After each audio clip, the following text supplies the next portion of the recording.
Aurélien, thank you for being with us. It's a pleasure. I'm glad to be here.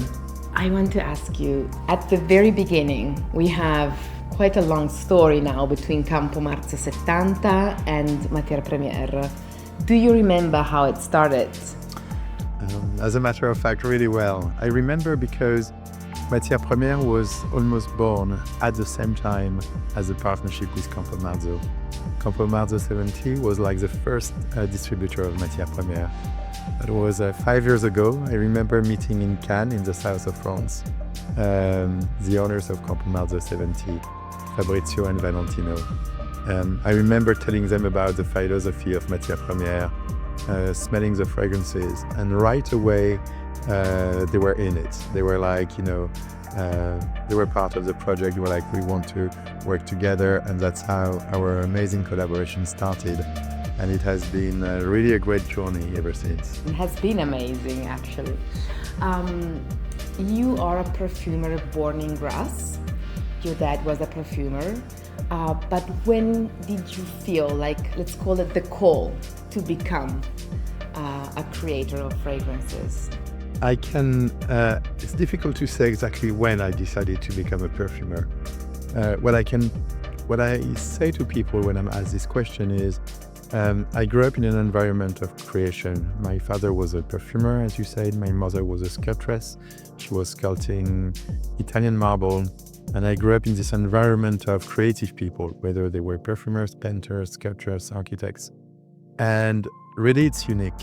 And you only realize that when you get older and when you study something that is, I would say, more academic. And you're like, I want to still live this way of life, this creative way of life.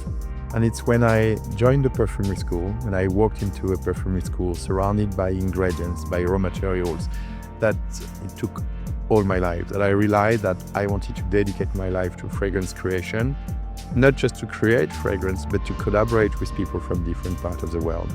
And that was really what called me, is to be able to play. Creating is playing, and it's offering something to people that you think is unique. When the idea of creating Matière Première, and so your brand, was born, and how? I've never really had the dream to create my brand. Matière Première is more the result of many things that happened in my life. First, I was very lucky to meet my two partners, that we were the three of us crazy and passionate about fragrance creation. Second, I grew up in an environment where raw materials and agriculture was at the core of everything. And I wanted to create my own farm, so I decided in 2015 to plant my own roses, over 10,000, to use them in my fragrances. It's only from there that I decided to create Matière Première. And finally, I think the third reason is more like a vision of trying to create fragrances that respect the texture of one main ingredient. And I felt, probably the sophistication of tomorrow was about simplicity, and where you could feel the texture and the quality of a raw material. And this is, to me, is universal, and there's something very unique about this way of creating and composing fragrances for Matière Première that I do myself. And there is one fragrance that in Italy at least is like, making people crazy, which is vanilla powder. What happened there, with that fragrance? Yeah, well, when it comes to success and creation, it's very difficult to predict what people will like or what will turn out to be a success. Vanilla powder was a very special project because I happened to source a vanilla from Madagascar. In this region, they're amazing for growing vanilla. They grow vanilla in the jungle from those green beans that grow during 9 months. They harvest them, they make them age for another 9 months, and you get an amazing absolute. This absolute of vanilla is fair for life, extracted in Madagascar. And my goal when I created vanilla powder was to paint this vanilla bean in white. When you work as a perfumer, you start from a raw material and you want to create a fragrance that's unique. I've used an overdose of powders, white powders, in the fragrance. There is over 45% of powder in vanilla powder, which gives this unique trail. People don't necessarily know that, but perfumers use ingredients, liquid ones and solid ones.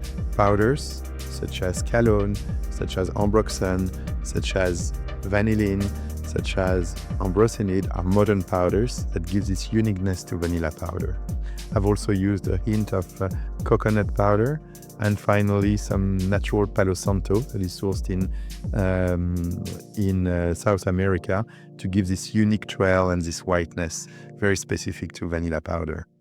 About vanilla powder, I know that there will be something new in September. Can you tell us something? Well, the novelties we're launching in September, vanilla powder extrait de parfum, Wow. which will be a new take on this vanilla, starting from vanilla powder, working in a more depth, intense, rich impression of vanilla powder. Thank you so much. Thank you for sharing. Thank you.